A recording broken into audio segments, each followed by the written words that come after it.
أعوذ بالله من الشيطان الرجيم بسم الله الرحمن الرحيم السلام عليكم ورحمة الله وبركاته. الحمد لله والصلاة والسلام على نبينا محمد رسول الله صلى الله عليه وسلم. أعوذ بالله من الشيطان الرجيم بسم الله الرحمن الرحيم. ألم يكن للذين آمنوا أن تخشع قلوبهم لذكر الله. புகழும் புகழ்ச்சியும் இல்லாமல்ல அல்லாஹ் ஒருவனுக்கு. அல்லாஹ்வின் சாந்தியும் சமாதானமும் முஹம்மது ரசூலுல்லாஹி ஸல்லல்லாஹு அலைஹி வஸல்லம் அவர்கள் மீதும் அவர்களை பின்பற்றி வாழ்ந்த உத்தம சத்திய சஹாபாக்கள், தாபிஈன்கள், தபஅ தாபிஈன்கள், உலக முஃமின்கள், முஸ்லிம்கள், நம் முன்னோர்கள், நம் சந்ததிகள், குறிப்பாக நம் அனைவர்கள் மீதும் என்றென்றும் உண்டாவதாக. ஆமீன். கண்ணியத்திற்குரியவர்களே, ஒவ்வொரு மனிதனும் பல விஷயங்களில் முன்னேற்றம் கண்டிருக்கிறான். நம்மில் பலரும் இன்னும் முன்னேற வேண்டும் என்று ஆசைப்படுகிறோம், அதற்காக முயற்சி செய்கிறோம். அந்த முன்னேற்றம் என்பது உலகம் தொடர்பான விஷயங்களில் இருக்கிறது, பொருளாதாரத்தை தேடும் விஷயத்தில் இருக்கிறது. என்ன படிச்சா, எங்க வேலை செஞ்சா, எந்த நாட்டில் வேலை பார்த்தா சம்பளம் அதிகமா கிடைக்கும் என்று உள்ளம் சிந்திக்க தூண்டுகிறது. ஒரு நிலையில் இருந்து இன்னொரு மேம்பட்ட நிலைக்கு நாம போகணும் அப்படின்னு சொல்லி பலரிடத்தில் அது தொடர்பாக நாம் ஆலோசனை செய்வதும் உண்டு. மர்மி தொடர்பான விஷயங்களில் நம்முடைய உள்ளங்கள் ஏனோ போதும் என்ற மனநிலையில் உறங்கிக் கொண்டிருப்பதை நாம் மறுக்க முடியாது. பல்லு தொழுதாச்சு போதும், இனி அடுத்த வக்து தொழுதா போதும். ஜும்மா தொழுதாச்சு, இனி அடுத்த ஜும்மாவுக்கு வந்தா போதும் அப்படின்னு சொல்லி மனிதனுடைய உள்ளம் என்ன செய்து போதும் என்ற மனதோடு வாழ்கிறது. இந்த போதும் என்ற மனம் இருக்கிறது, இது நன்மையை பெறுகின்ற விஷயத்தில், மறுமையுடைய விஷயங்களில் மனிதன் இந்த நிலையை பெறுகிறார். முதல்ல உலகத்தினுடைய விஷயங்களில் நாம் முன்னேறுவதற்கு ஆசைப்படுவதை போல, முயற்சிப்பதை போல, அதிலும் விடாமுயற்சி எடுத்துக்கொள்வதை போல, நம்பிக்கையோடு செயல்படுவதை போல, மரணத்திற்கு பின்பு உண்டான வாழ்க்கையும் செழிப்பாக சிறப்பாக அமையணும் என்பதற்காக வேண்டி பல முயற்சிகளை நாம எடுக்கணும். அது விடாமுயற்சியா இருக்கணும். அதற்காக நாம ஆசைப்படணும். நம்பிக்கையோடு ரப்பிடத்தில் பிரார்த்தனையும் செய்யணும். ஹிஜ்ரி 2ஆம் நூற்றாண்டில் வாழ்ந்த ஒரு மனிதர், ஒரு இறை நேசர், ஃபுதைல் இப்னு இயாத் ரஹ்மத்துல்லாஹி அலைஹி அவர்கள். இவர்கள் இறைநேசராக என்று பார்க்கப்படுகிறார்கள், மதிக்கப்படுகிறார்கள். அல்லாஹ் அந்த பாக்கியத்தை கொடுத்தா அல்ஹம்துலில்லாஹ். ஆனால் இவரிலிருந்து பல பாடங்கள், படிப்பனைகள் சமூக மக்களுக்கு இருக்கிறது.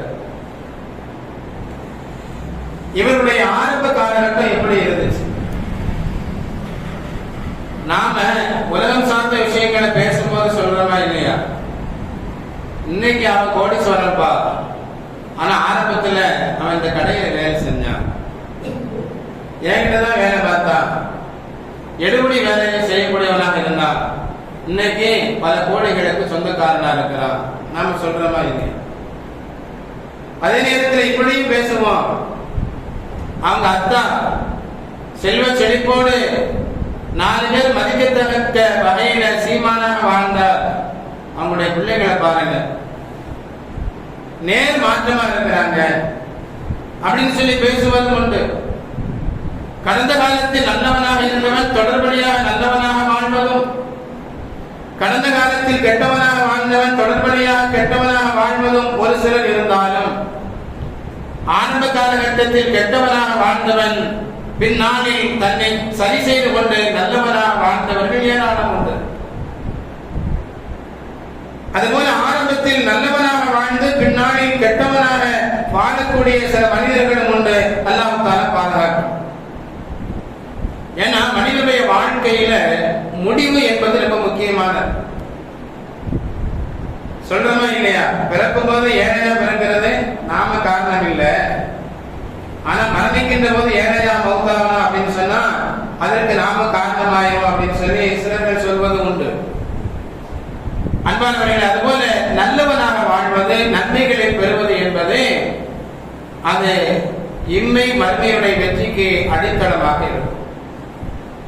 ஹிஜ்ரி 2ஆம் நூற்றாண்டில் வாழ்ந்த ஃபுதைல் இப்னு இயாத் ரஹ்மத்துல்லாஹி அலைஹி அவர்கள்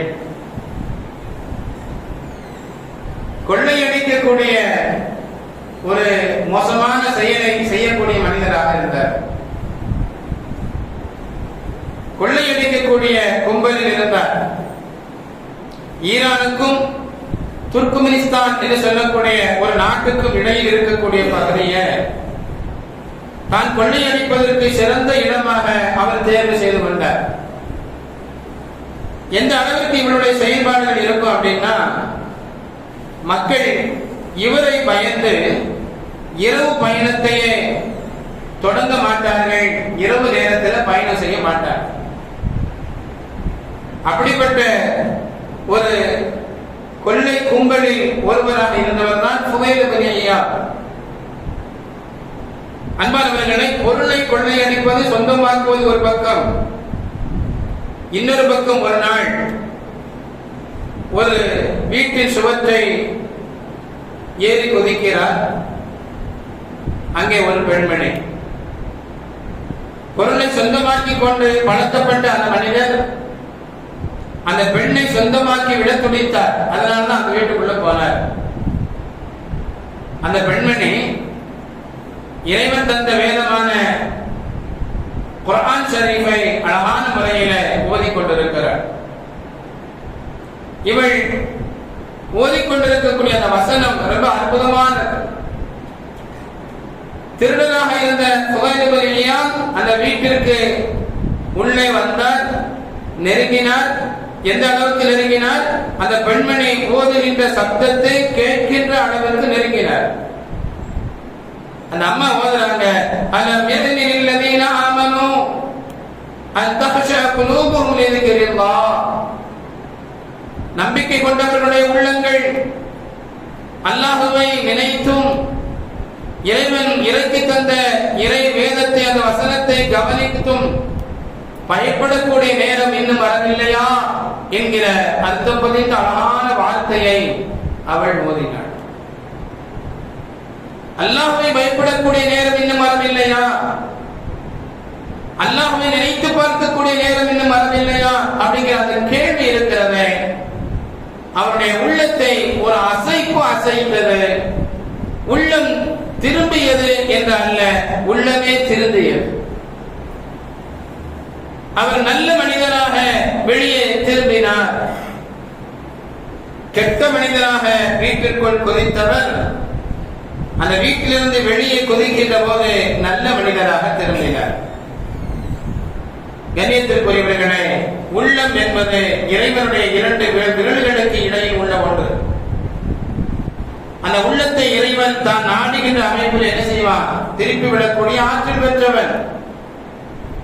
அதனால்தான் முஹம்மது ரசூலுல்லாஹி ஸல்லல்லாஹு அலைஹி வஸல்லம் அவர்கள் இறைவனிடத்தில் பிரார்த்தனை செய்கின்ற போது யா முகல்லிபல் குலூப் என்ற இறைவனை அழைத்து பிரார்த்தனை செய்வார்கள். உள்ளங்களை திருப்பக்கூடிய இறைவா, என்னுடைய உள்ளங்களை தீனில் நிலைத்திருக்கும்படியாக திருப்பு, அதில் உறுதியாக நிலைத்து நிற்கக்கூடிய உள்ளமாக நீ ஆக்கு என்று முஹம்மது ரசூலுல்லாஹி ஸல்லல்லாஹு அலைஹி வஸல்லம் அவர்கள் துஆ செய்வார்கள். என்ன காரணம்? நம்முடைய உள்ளங்கள் இருக்கிறது, அது இறைவனுடைய 2 விரல்களுக்கு இடையில் இருக்கிறது. ஃபுதைல் இப்னு இயாத் சிறந்த மனிதராக அங்கிருந்து வெளியேறினார். அன்பானவர்களே, மக்கள் பயந்த காலம் மாறி, இவரை பார்த்து மக்கள் பயந்த காலம் மாறி மக்கள் விரும்புகின்ற மனிதராக ஒரு மாற்றத்தை அல்லாஹ் ரப்பல் ஆலமீன் கொடுத்தார். பல விஷயங்களை அந்த மக்கள் இவரை அணுகி வந்து கேட்டு தெரிந்து கொண்டார்கள். நல்லவனாக ஒரு மனிதன் வாழுகின்ற போது அவருடைய உள்ளத்தில் அல்லாஹ் சுப்ஹானஹு வ தஆலா பலவிதமான விஷயங்களை உதிக்க செய்வார். பல விஷயங்களை அல்லாஹ் சொல்லிக் கொடுப்பார். அன்பானவர்களே, அதற்கு முன்பு உதிக்காத பல விஷயங்கள் நல்லவனாக மாற்றம் அடைகின்ற போது நிகழும். ஒரு திருடனாக வலம் வந்த ஃபுதைல் இப்னு இயாத் ரஹ்மத்துல்லாஹி அலைஹி அவர்கள் நல்லவனாக மாற்றம் அடைந்த போது அவருடைய உள்ளத்தில் எவ்வளவு பெரிய மாற்றம் அடைந்தது அப்படின்னு சொன்னா, அவர் இஸ்லாம் தொடர்பான மார்க்க கல்வி விஷயங்களை மக்களுக்கு எடுத்துச் சொல்லக்கூடிய அளவிற்கு அல்லாஹ் ரப்பல் ஆலமீன் கல்வி ஞானத்தை அதிகமாக வழங்கினான். பெரும் பெரும் தலைவர்கள் என்று மார்க்க மாமேதைகள் என்று வரலாற்றில் பதிவு செய்து கொண்டிருக்கக்கூடிய ஏராளமான மனிதர்கள் அவரிடத்தில் கல்வி கற்றவர்கள் என்பது உண்மை. இமாம் ஷாஃபி ரஹ்மத்துல்லாஹி அலைஹி அவர்கள் குர்ஆனையும் ஹதீஸையும் முன்னிலைப்படுத்தி இதுதான் இஸ்லாத்தினுடைய அழகான வழிமுறை, சிறந்த வழிமுறை என்று ஆய்வு செய்து சமூக மக்களுக்கு அர்ப்பணித்த மாமேதை இமாம் ஷாஃபி ரஹ்மத்துல்லாஹி அலைஹி அவர்கள். அந்த இமாம் அவர்கள் கற்றது ஃபுதைல் இப்னு இயாத் ரஹ்மத்துல்லாஹி அலைஹி அவரிடத்தில் என்பதை நாம் நினைத்து பார்க்கும்போது எவ்வளவு பெரிய சிறப்பை அல்லாஹ் ரப்பல் ஆலமீன் வழங்கி இருக்கிறார். அதுபோல சுஃபியான் ஸௌரி ரஹ்மத்துல்லாஹி அலைஹி அவர்கள், அப்துல்லா இப்னு முபாரக் ரலியல்லாஹு தஆலா அன்ஹு அவர்கள், இப்னு உவைனா ரஹ்மத்துல்லாஹி அலைஹி அவர்கள், யஹ்யா அல்-கத்வான் ரலியல்லாஹு தஆலா அன்ஹு அவர்கள், குதைபா பின் சயீத் ரலியல்லாஹு அன்ஹு அவர்கள், பிஷ்ர் அல்-ஹாஃபி ரஹ்மத்துல்லாஹி அலைஹி அவர்கள் போன்ற எண்ணற்ற மனிதர்கள் இந்த ஃபுதைல் இப்னு இயாத் ரஹ்மத்துல்லாஹி அலைஹி அவரிடத்திலே கல்வி கற்றவர்கள் என்கிற பட்டியலை நாம் பார்க்கிறோம்.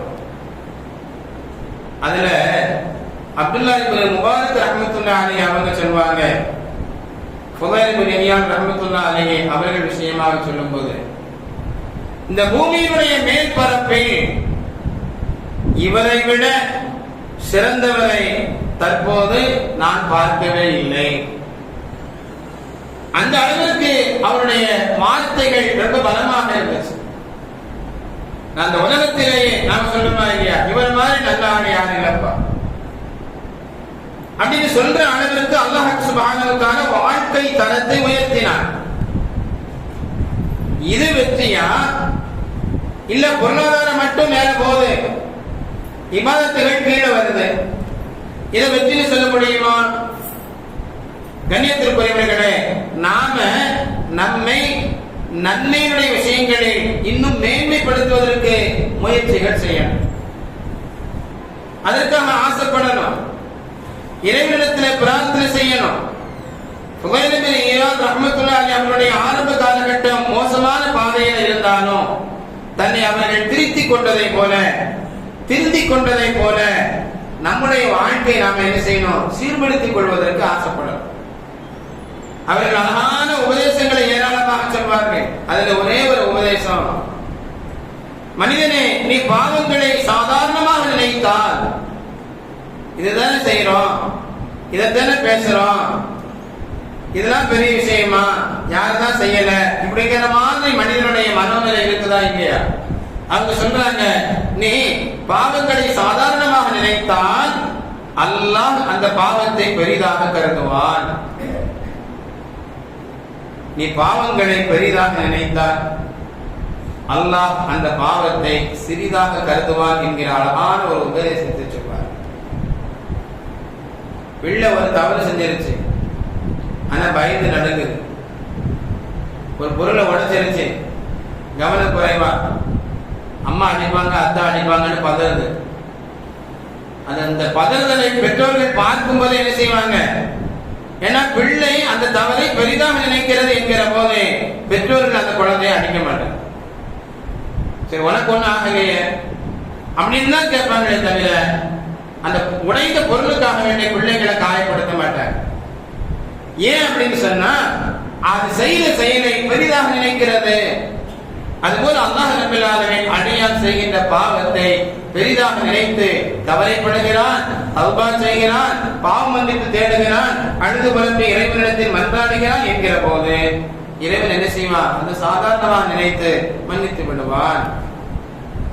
கண்ணியத்திற்குரியவர்களே, ஃபுதைல் இப்னு இயாத் ரஹ்மத்துல்லாஹி அலைஹி அவர்கள் நம்மவர்களுக்கு சிறந்த முன்மாதிரி. அதுபோல அப்துல்லா இப்னு சஅத் இப்னு அபீ ஸரஹ் ரஹ்மத்துல்லாஹி அலைஹி ரலியல்லாஹு தஆலா அன்ஹு அவங்க இவர்களும் இந்த மனித சமூகத்திற்கு சிறந்த முன்னோடியாக அவருடைய வாழ்க்கை நிகழ்வுகள் அமைந்திருக்கிறது. இவங்க ஒரு சஹாபி. உஸ்மான் ரலியல்லாஹு தஆலா அன்ஹு அவர்களுக்கு ஒரு வகையில நெருங்கிய சொந்தம். எப்படி சொந்தம்? அரபுகள் என்ன செய்வாங்க? குழந்தைய வேறு ஒரு பெண்ணிடத்திலே தான் பெற்றெடுத்து வேறு ஒரு பெண்ணிடத்தில் கொடுப்பாங்க பால் குடிப்பதற்காக. அந்த குழந்தைக்கு என்ன செய்வாங்க? இன்னொரு பெண்மணி பால் கொடுப்பாங்க.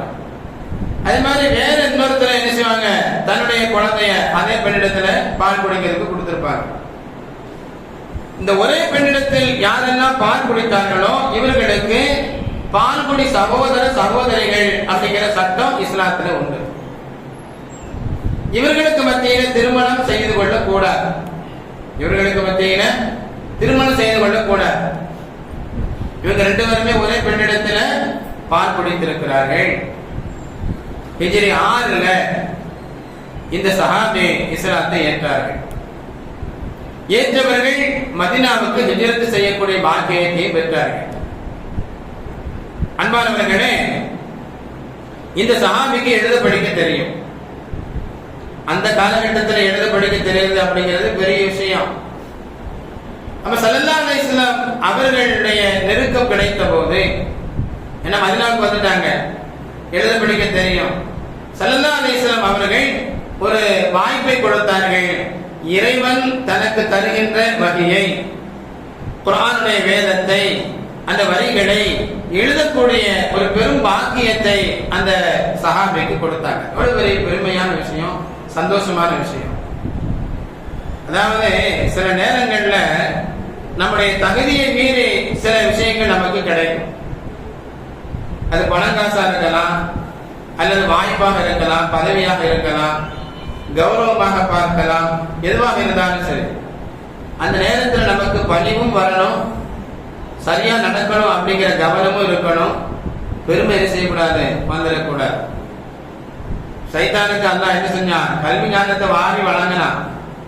மலக்குமார்களுக்கே பாடம் நடத்தக்கூடிய பாக்கியத்தையும் அல்லாஹ் கொடுத்தான். இபாதத்து செய்யக்கூடிய பாக்கியத்தை கொடுத்தான்.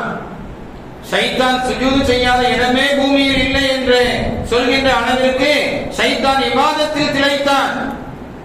கல்வி ஞானம் அவனிடத்தில் இருந்தது, அதை அல்லாஹ் கொடுத்தான். அதை கொண்டு அவன் என்ன செஞ்சான்? பெருமையாக நினைத்தான். தான் எவ்வளவு பெரிய ஆளு அப்படின்னு அந்த பெருமை வருகின்ற போது மற்றவர்கள் சிறிதாகத்தான் தெரிவார்கள். மற்றவர்கள் சிறிதாகத்தான் தெரிவார்கள். ஃபிரௌன் எகிப்து நாட்டினுடைய மன்னன், அல்லாஹ் தான் அந்த மன்னனாக அவனை ஆக்கினான். ஏராளமான ஆட்சி அதிகாரம், செல்வ செழிப்புகள் அவனிடத்தில் இருந்தது. அதோடு மட்டுமல்ல, அல்லாஹ் இன்னொரு சிறப்பையும் அல்லாஹ் கொடுத்தான். ஃபிரௌனுக்கு நோய் நொடி என்பதே இல்லை. ஃபிரௌனுக்கு என்ன இல்லை? நோய் நொடி என்பதே இல்லை. அவனுக்கு தலைவலி கூட வந்ததில்லை. யாராவது தலைவலிக்குது, வயிறு வலிக்குது அப்படின்னு சொன்னா ஆச்சரியமா பார்க்கக்கூடிய வகையில அவனுடைய வாழ்க்கையை அல்லாஹ் சுப்ஹானஹு வ தஆலா ஆக்கினான். இதை கொண்டு என்ன செய்யணும்? இறைவனை திருப்தி கொள்ளணுமா இல்லையா? இப்படி நமக்கு தனிச்சிறப்பை வழங்கிய அல்லாஹ்வை நினைத்து பார்த்து அவனுக்கு வழிபட வேண்டுமா இல்லையா? அவன் சொன்னா அன ரப்புக்குமுல் அலா, நான் பெரிய இறைவன் என்று வாதிட்டான். உலகத்தின் இறைவனை மறுப்பவர்கள் உண்டு, இறைவனை எதிர்த்தவர்கள் கூட சில பேர் உண்டு. இவன் சொன்னான், அல்லாஹ் என்கிற அந்த ரப்பு அவன் சிறியவன், நான் தான் மிகப்பெரிய ரப்பு என்று வாதிட்டான். அப்ப அவனை சொல்ல தூண்டியதற்கு எது காரணமாக இருந்தது? அவனுடைய உடல் ஆரோக்கியம், செல்வ செழிப்பு, ஆட்சி அதிகாரம் இவைகள் அவனுக்கு காரணமாக அமைந்து விட்டது. கண்ணியத்திற்குரியவர்களே, சில நேரங்களில் சில விஷயங்களை அல்லாஹ் சுப்ஹானஹு வ தஆலா நமக்கு தருவான். அதற்கு நன்றி உடையவனாக நாம் இருக்கணும். நாம தடுமாறி விடக்கூடாது, தடம் பிறண்டு விடக்கூடாது. முஹம்மது ரசூலுல்லாஹி ஸல்லல்லாஹு அலைஹி வஸல்லம் அவர்கள் வஹியை எழுதக்கூடிய ஒரு பாக்கியத்தை கொடுத்தார்கள். அவருடைய உள்ளத்தில பெருமை என்கிற குணம் எட்டி பார்த்தது. எந்த அளவிற்கு அந்த பெருமை அவரை அழைத்து சென்றது அப்படின்னு சொன்னா, முஹம்மது ரசூலுல்லாஹி ஸல்லல்லாஹு அலைஹி வஸல்லம் அவர்களுக்கு மாற்றமாக நடக்கக்கூடிய அளவிற்கு அவர்களை திசை திருப்பியது. ஒரு கட்டத்தில் இஸ்லாத்தை விட்டு அவர் வெளியேறினார். எங்கிருந்த மனிதர் எங்கு வந்து சேர்ந்தார் என்பதை நாம யோசிச்சு பார்க்கணும். இஸ்லாத்தை விட்டு வெளியேறி அவர் மீண்டும் மக்காவுக்கு என்ன செஞ்சாரு? அவர் வந்துட்டாரு. மக்காவுக்கு வந்து சும்மா இருக்கல, நபிக்கு எதிராக, இஸ்லாத்திற்கு எதிராக பிரச்சாரம் செய்ய தொடங்கினார். அந்த பிரச்சாரம் எப்படி அமைந்தது அப்படின்னு சொன்னா, இஸ்லாத்தினுடைய அஸ்திவாரத்தை மக்கள் சந்தேகிக்கின்ற அளவிற்கு அவருடைய பிரச்சாரம் ரொம்ப பயங்கரமா இருந்துச்சு. இன்னொரு வகையில ஃபிரௌன் எப்படி தன்னை பெரிய ரப்பு என்று அவன் வாதிட்டான், அது போல முஹம்மது ரசூலுல்லாஹி ஸல்லல்லாஹு அலைஹி வஸல்லம் அவர்களை விட தான் மேதாவி என்பதை மக்களுக்கு பிரகடனம் செய்தார். இப்படிப்பட்ட சூழ்நிலையில மக்கமா நகரம் வெற்றி கொள்ளப்படுகிறது. மக்கத்து மக்களுக்கெல்லாம் அவர்கள் இஸ்லாத்திற்கு எதிராக செயல்பட்டவர்கள், யுத்த களங்களில் வாழெடுத்தவர்கள், முஸ்லிம்களை ஒழித்தொழிக்க வேண்டும் என்று திட்டம் தீட்டியவர்கள், பகிரங்கமாக மோசமான வார்த்தைகளை பயன்படுத்தியவர்கள், அப்படிப்பட்டவர்களுக்கெல்லாம் முஹம்மது ரசூலுல்லாஹி ஸல்லல்லாஹு அலைஹி வஸல்லம் அவர்கள் எல்லோருக்குமே எந்த விதமான தண்டனையும் கிடையாது என்று பொது அறிவிப்பு செய்தார்கள். யாரும் எதற்காக என்ன செய்ய மாட்டாங்க? தண்டிக்கப்பட மாட்டார்கள். அப்படி சொன்ன கண்மணி நாயகம் ஸல்லல்லாஹு அலைஹி வஸல்லம் அவர்கள் ஒன்றை சொன்னார்கள். இந்த மனிதர் காபாவுடைய திரைச்சீலையை பிடித்துக் கொண்டிருந்தாலும் அவரை விட்டு விடாதீர்கள், வெட்டி வீழ்த்துங்கள் என்றார்கள் கண்மணி நாயகம் ஸல்லல்லாஹு அலைஹி வஸல்லம். எப்படிப்பட்ட நேரத்தில் காபாவுடைய திரைச்சீலையை பிடித்துக் கொண்டிருக்கக்கூடிய தருணமாக இருந்தாலும் இங்கே இருக்கிறார அவரை எப்படி நாம வெட்டுவது என்று நீங்கள் யோசிக்க வேண்டாம், அவரை வெட்டி வீழ்த்துங்கள் என்றார்கள் முஹம்மது ரசூலுல்லாஹி ஸல்லல்லாஹு அலைஹி வஸல்லம் அவர்கள். இந்த அறிவிப்பு வெளிப்பட்ட உடனே ஒரு இடத்துல தஞ்சம் புகுந்தார். அது எந்த இடம் அப்படின்னு சொன்னா, பால்குடி சகோதரராக இருந்த உஸ்மான் ரலியல்லாஹு தஆலா அன்ஹு அவர்களுடைய வீட்டுல போய் மறந்துட்டார். உஸ்மான் ரலியல்லாஹு தஆலா அன்ஹு அவர்களுக்கு அற்புதமான பழக்கங்கள் பல உண்டு. எல்லாமே நல்ல பழக்கங்கள் தான். அதுல ஒரு பழக்கம் என்ன அப்படின்னா, உறவை பேணக்கூடிய விஷயத்துல ரொம்ப முக்கியத்துவம் கொடுக்கக்கூடிய பழக்கம். இவர் யாரு? யாரோ அல்ல, என்னுடைய சகோதரர். அவருக்கு ஏதாவது ஒரு வகையில உதவி செய்யணும் அப்படிங்கிற ஆசை உஸ்மான் ரலியல்லாஹு தஆலா அன்ஹு அவங்களுக்கு இருந்துச்சு. உஸ்மான் ரலியல்லாஹு தஆலா அன்ஹு அவர்கள் நபி இடத்தில் அழைச்சிட்டு வர்றாங்க. ஸல்லல்லாஹு அலைஹி வஸல்லம் அவரிடத்தில் வந்தார்கள். இப்போ உஸ்மான் ரலியல்லாஹு அன்ஹு அவங்க சொன்னாங்க, யா ரசூலுல்லாஹ், பையத்து செய்து கொள்ளுங்கள், இவரிடத்தில் நீங்கள் கை கொடுத்து வாக்குறுதியை பெற்றுக் கொள்ளுங்கள், உறுதிமொழியை நீங்கள் பெற்றுக் கொள்ளுங்கள் அப்படிங்கிற விஷயத்தை உஸ்மான் ரலியல்லாஹு தஆலா அன்ஹு அவங்க சொல்றாங்க. ஸல்லல்லாஹு அலைஹி வஸல்லம் அவர்கள் அந்த மனிதரை ஏறெடுத்து பார்த்தார்கள். மனம் இறங்கவில்லை, தலை குனிந்து கொண்டார்கள், ஒண்ணுமே பேசல. இரண்டாவது முறை சொன்னார்கள், இரண்டாவது முறையும் அதுதான். மூன்றாவது முறை சொன்னார்கள், அப்பொழுதும் அதுதான். உஸ்மான் ரலியல்லாஹு தஆலா அவர்கள் தளர்ந்து விடவில்லை. நான்காவது முறையும் கேட்டார்கள், நபியே நாயகமே, இவரிடத்தில் நீங்கள் பையத்து செய்து கொள்ளுங்கள். அப்போ ஸல்லல்லாஹு அலைஹி வஸல்லம் அவர்கள் அந்த மனிதனுடைய கரம் பிடித்து பையத்து செய்தார்கள் என்பது வரல. இந்த பையத்து செய்து முடித்த உடனே சஹாபாக்களை பார்த்து ஸல்லல்லாஹு அலைஹி வஸல்லம் அவங்க கேட்டாங்க, உங்கள யாருக்குமே விழிப்புணர்வு இல்லையா? விழிப்புணர்வு உள்ளவர்கள் யாருமே இல்லையா? நான் 3 முறை மறுத்து தாமதித்த அந்த நேரத்தில் இவரை நீங்கள் யாராவது ஒருவர் வெற்றி வீழ்த்தி இருக்கலாமே என்றார்கள் பெருமானார் ஸல்லல்லாஹு அலைஹி வஸல்லம். என இஸ்லாத்திற்கு எதிராக அவ்வளவு கடுமையாக நடந்து கொண்ட மனிதர், வழி எழுதக்கூடிய பாக்கியத்தை அல்லாஹ் கொடுத்த போது தட்டி கழித்த மனிதர், இறை தூதருடைய நெருக்கத்தை அல்லாஹ் கொடுத்த போது இறை தூதருக்கு மாற்றமான வார்த்தைகளை பேசிய மனிதர் இவர். ஸல்லல்லாஹு அலைஹி வஸல்லம் அவங்க சொன்னாங்க, அந்த தருணத்தை வரை நீங்கள் வெற்றி இருக்க வேண்டாமா? சஹாபாக்கள் கேட்டாங்க, நபியே நாயகமே, நீங்கள் ஒரு கண் அசைவு கொடுத்திருந்தால், கண் அசைத்திருந்தால் அவரை நாங்கள் வெற்றி இருப்போமே என்றார்கள். கண்மணி நாயகம் ஸல்லல்லாஹு அலைஹி வஸல்லம் அவர்கள் சொன்னார்கள், ஒரு நபி கண்களால் சதி செய்ய மாட்டார். கண்களை கொண்டு என்ன செய்யலாம்? சதி செய்யலாம். நேரடியாக எதிரிடத்தில் போராடலாம், அது வேற. சதி செய்வது என்பது இருக்கக்கூடாது. ஒரு நபி என்பவர் கண்களால் சரி செய்யக்கூடியவராக இருக்க மாட்டார் என்றார்கள் பெருமானார் ஸல்லல்லாஹு அலைஹி வஸல்லம். அதுக்கு அடுத்து என்ன நடந்துச்சு அப்படின்னு சொன்னா, ஸல்லல்லாஹு அலைஹி வஸல்லம் அவங்க வரும்போது இந்த சஹாபி சலாம் சொல்லுவாங்க. ஆனா ஏறெடுத்து நபியை பார்க்கின்ற அந்த தைரியம் தெம்பு எதுவுமே இல்லை. வார்த்தை மட்டும் வரும், முகத்தை மறைத்துக் கொள்வார்.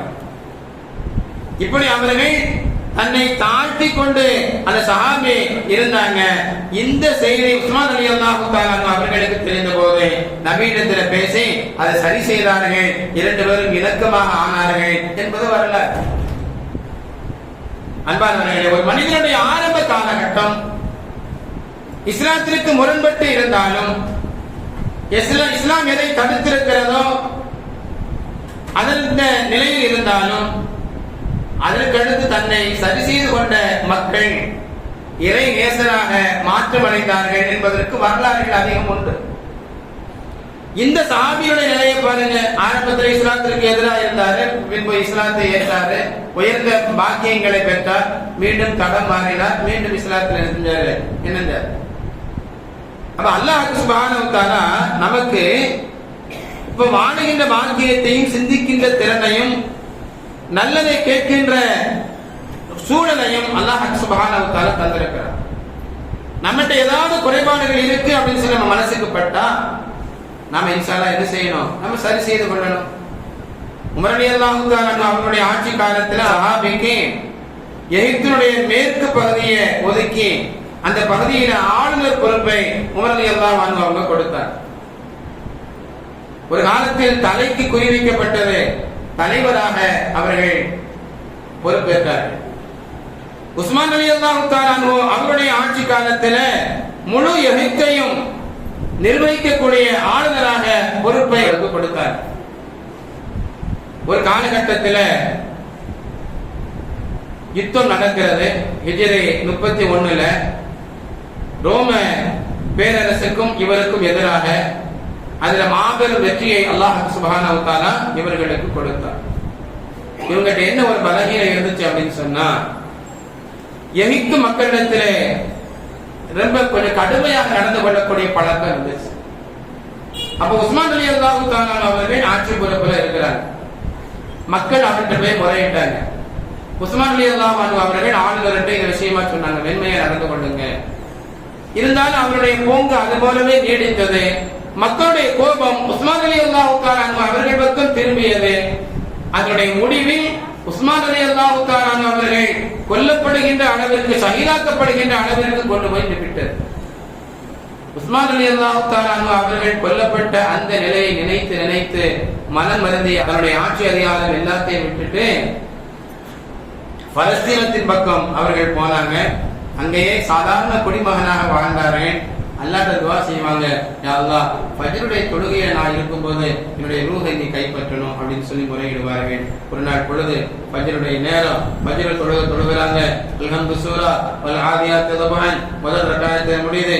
இரண்டாவது ரக்காயத்தில் அல்ஹம்து சூரா துணை சூரா ஓதுறாங்க, அத்தஹியாத் ஓதுறாங்க, சலாம் கொடுக்கிறார்கள். ஒரு பக்கம் சலாம் கொடுத்து மறுபக்கம் சலாம் கொடுப்பதற்குள் இறைவனுடைய அழைப்பை ஏற்றார்கள் என்பது வரலாறு.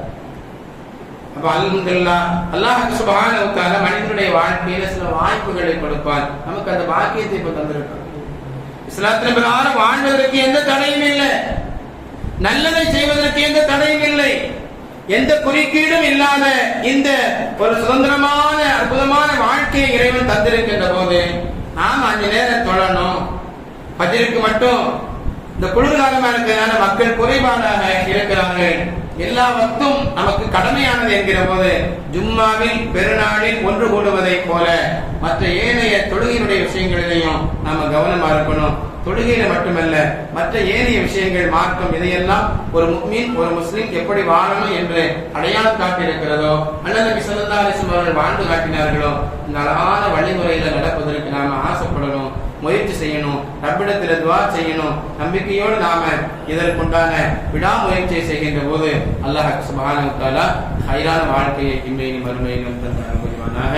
ஆமீன் ஆமீன் யா ரப்பல் ஆலமீன். அஸ்ஸலாமு அலைக்கும் வரஹ்மத்துல்லாஹி